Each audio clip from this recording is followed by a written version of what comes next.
Una presentación realizada por Alma Castillo Mesa, Julio Monterrosas Castro y Luis Jonathan Tepillago Ignacio. La macroeconomía es la parte de la economía que se encarga de estudiar a los agentes económicos de forma conjunta. Además, permite comprender a cómo luchar con la crisis económica y a estimular el crecimiento económico, para posteriormente traducirlo en desarrollo. También se encarga de examinar a las fuerzas que afectan a los trabajadores, empresas y consumidores al mismo tiempo. La macroeconomía surge después de la gran crisis que hubo en Estados Unidos en el año de 1929, para poder explicar a los fenómenos que hasta ese periodo de tiempo no se habían dado. Una de las causas más importantes en la crisis de 1929 fue la sobreproducción de bienes y servicios y la exagerada inversión en las bancas.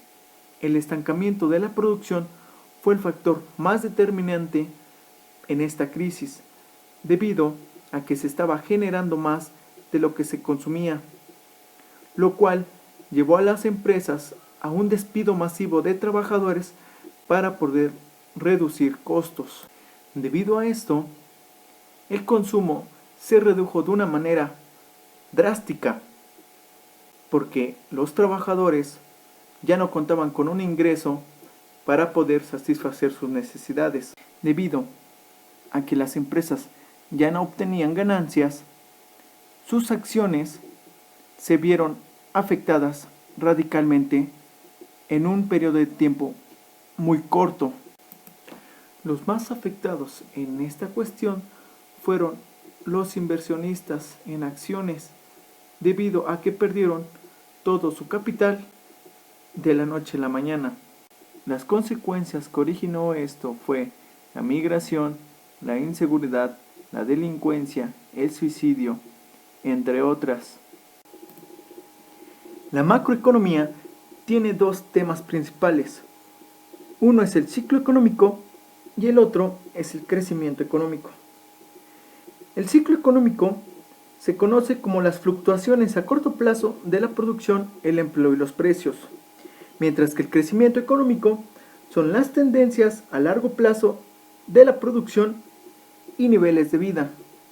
Los principales objetivos de la macroeconomía son: 1. Tener un elevado nivel de producción y rápido. Para esto se utiliza un indicador de producción, que en este caso es el Producto Interno Bruto, el cual mide el valor del mercado de todos los bienes y servicios finales. Para obtener el PIB se suman el consumo, la inversión, el gasto de gobierno y las exportaciones netas. 2. Contar con una tasa de desempleo baja. Esta variable es la que la gente percibe con mayor frecuencia, debido a que siempre está buscando una fuente de ingresos para poder satisfacer sus necesidades. Lo que toda gente quiere es encontrar un trabajo rápido, bien remunerado, con un horario flexible, con una ubicación conveniente y con buenas prestaciones. Para tener un sano empleo se considera una tasa mínima del 3% de desempleo. Esto debido a que si todas las personas estuviesen empleadas, habría una rescisión de capacitación por parte de los trabajadores para conseguir mejores puestos. 3. Mantener precios estables, es decir, controlar el porcentaje de inflación en la economía. Un medidor de la inflación es el Índice Nacional de Precios al Consumidor, mejor conocido como INPC, el cual incluye el costo de bienes y servicios básicos en una sociedad. 4. Crecimiento económico. Va de la mano con el nivel de producción que obtenga una economía. Es decir, si una economía tiene mayores niveles de producción, el crecimiento económico, por ende, va a aumentar. Para cumplir con sus objetivos, la macroeconomía tiene dos instrumentos fundamentales. Uno de ellos es la política monetaria, la cual se encarga de controlar el dinero en circulación en un país. Por otra parte, la política fiscal se encarga de la recaudación de impuestos y de cómo, de manera eficiente, estos se utilizarán para el gasto público. El elemento fundamental en estos dos instrumentos es el dinero. El dinero es un bien que las personas aceptan y están dispuestas a usar para intercambiar por otros bienes. Sus características son: es que es transportable, es divisible, es homogéneo, es durable y tiene una emisión controlada.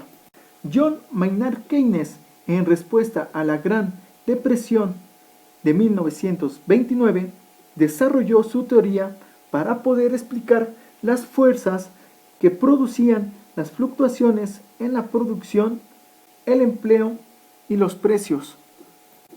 Y es así como surge por primera vez el estudio de la macroeconomía. En esta teoría se planteaba las siguientes preguntas. La primera pregunta que planteaba era: ¿por qué disminuía a veces la producción y el empleo? ¿Y cómo puede reducirse el desempleo? Él decía que el gobierno jugaba un papel fundamental para controlar estas variables. La siguiente pregunta era: ¿cuáles son las causas de la inflación y cómo se puede mantener controlada? Él decía que la inflación se podía dar por dos partes: una por parte de la oferta y otra por parte de la demanda. Se puede presentar una inflación por parte de la demanda cuando las personas de un momento a otro empiezan a comprar un producto determinado en cantidades muy grandes.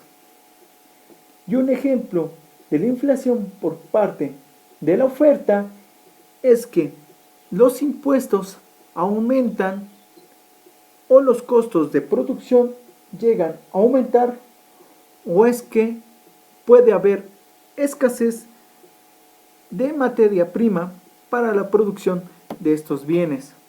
La última pregunta que planteaba Keynes hacía referencia de cómo puede aumentar un país su crecimiento económico, el cual decía que los países tienen que checar los niveles de producción, el desempleo y la inflación en el país para poder determinarlo.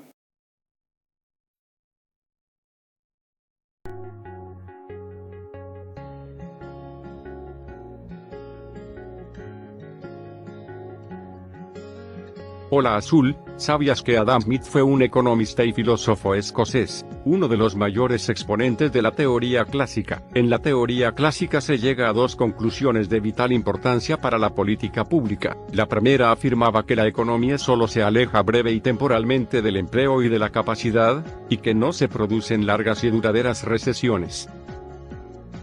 La segunda política dice que la demanda agregada no puede influir en el desempleo y la producción real. Además que la política fiscal solo puede influir en el PIB y precios.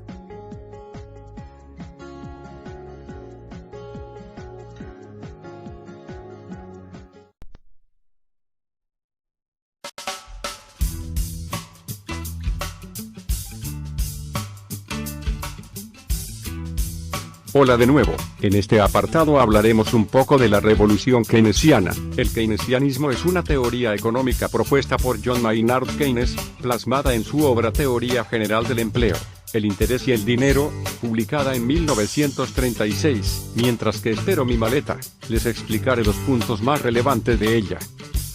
En esta teoría se decía que el empleo era persistente, que los precios y salarios son inflexibles, además de que hay muchas fuerzas que influyen en la demanda agregada. Por último, les hablaré brevemente de la teoría monetarista. La variación en la oferta monetaria, o sea la cantidad de dinero en circulación, constituye el principal factor que determina las variaciones de producción y de los precios. Nueva macroeconomía clásica.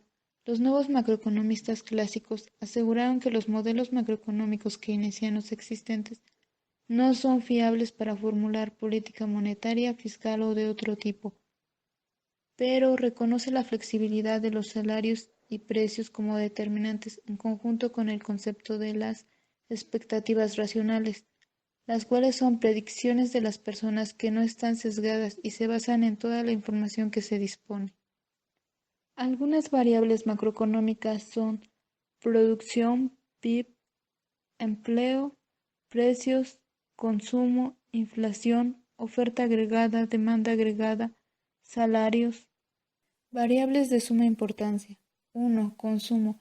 Gasto de los hogares en bienes o servicios finales que permiten cubrir las necesidades. Estos bienes o servicios se pueden dividir en bienes duraderos, los cuales son casas, departamentos, equipamiento de vivienda como refrigeradores, estufas, salas, comedores, televisores, etc.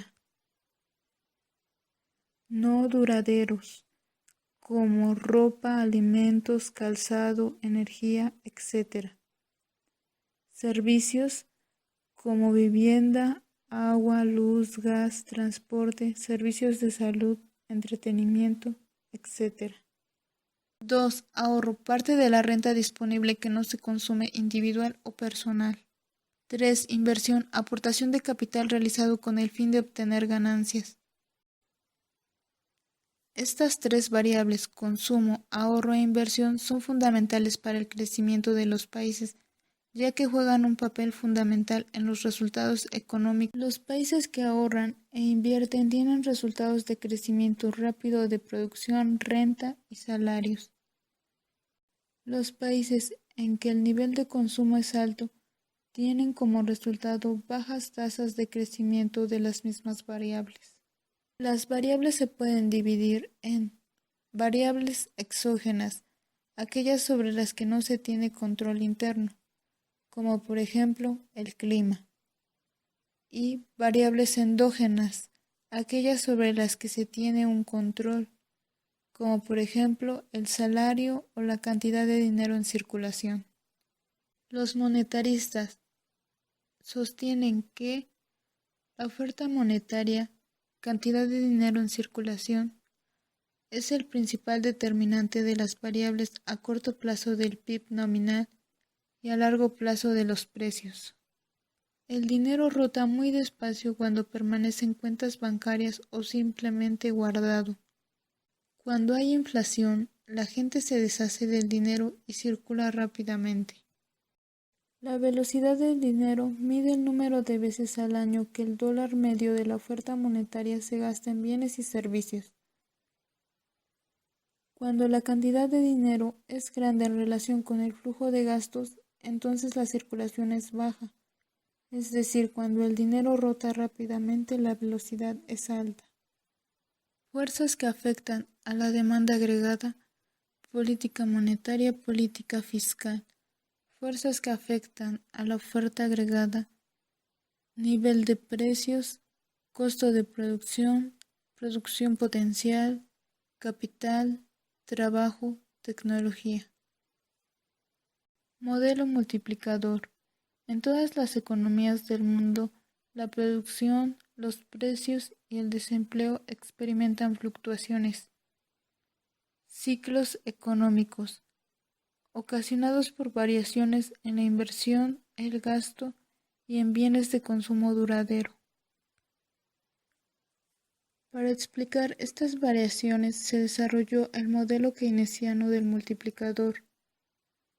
La inversión provoca una cascada de incremento del gasto, pero cada vez va a ser menor. El modelo multiplicador es una teoría macroeconómica que se utiliza para explicar cómo se determina la producción en el corto plazo. Explica que las perturbaciones que afectan a la inversión, el comercio internacional y a la política de impuestos y gastos pueden influir en la producción. El cambio o aumento en la inversión en $1 provoca aumentos mayores a $1 en el PIB. Ejemplo, el Estado gasta dinero en infraestructura, entonces contrata organizaciones para la realización del trabajo, y a su vez estos contratan empleados para llevar a cabo el proyecto, y gastan para su alimentación, transporte, gasolina, gastos del hogar, etc. Y todo ese dinero pasa a manos de otras personas, las cuales también lo ocupan para diversos pagos. Desempleo. Variable macroeconómica con impacto transversal en seguridad pública, educación y sociales. Tipos de desempleo. Friccional. Desempleo de búsqueda. Puede caracterizarse como un autoempleo del trabajador, el cual permanece en paro porque está esperando mejores oportunidades. Voluntario. Cuando el trabajador prefiere temporalmente el ocio al trabajo y nivel salarial vigente. Estructural, aquel que se genera cuando hay un cambio en la composición de la demanda agregada y proviene de la falta de cuantificación del trabajador. Clásico, cuando no existen suficientes vacantes que cubran la demanda del trabajo, es decir, existe un exceso de oferta de trabajo. Keynesiano, es el contrario al desempleo clásico. Existe insuficiencia en la demanda agregada. Básicamente se desconfía que el mercado de trabajo funcione como un mecanismo automático de corrección de los excesos de oferta. Las condiciones que deben conjuntarse para que exista desempleo son: condición, estar sin empleo; necesidad de trabajar; actitud, deseo de buscar trabajo; actividad, buscar el trabajo.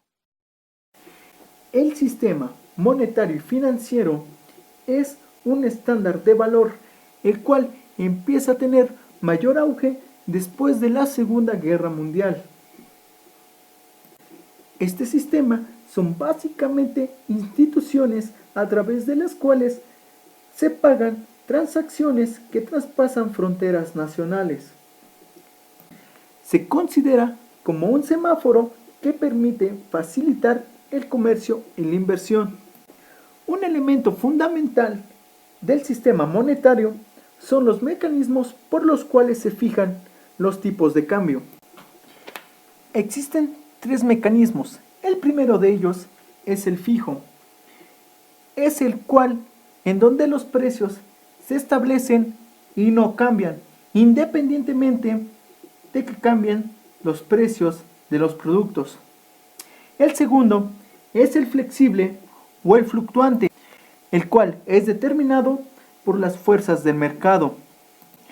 El último es el dirigido. Es aquel en donde los gobiernos intervienen para reducir las fluctuaciones.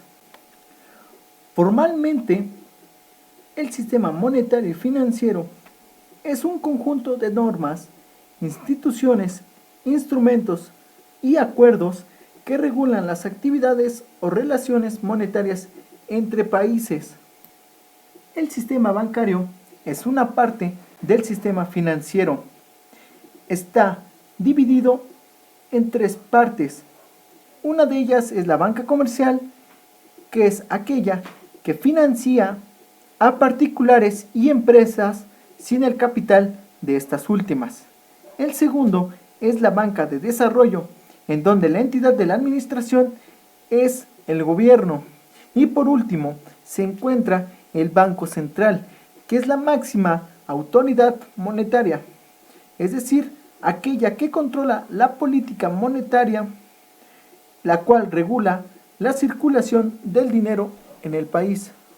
Por último, hablaremos de la frase de Gary S. Becker, la cual dice que es cierto que la economía no ofrece una visión romántica de la vida, pero la extensión que alcanza, la pobreza, la miseria y la crisis en muchas partes del mundo, en muchos casos de manera innecesaria, es un fuerte recordatorio de que el entendimiento de las leyes económicas y sociales puede hacer una contribución enorme al bienestar de la gente. Por lo cual, la macroeconomía juega un papel fundamental en la sociedad.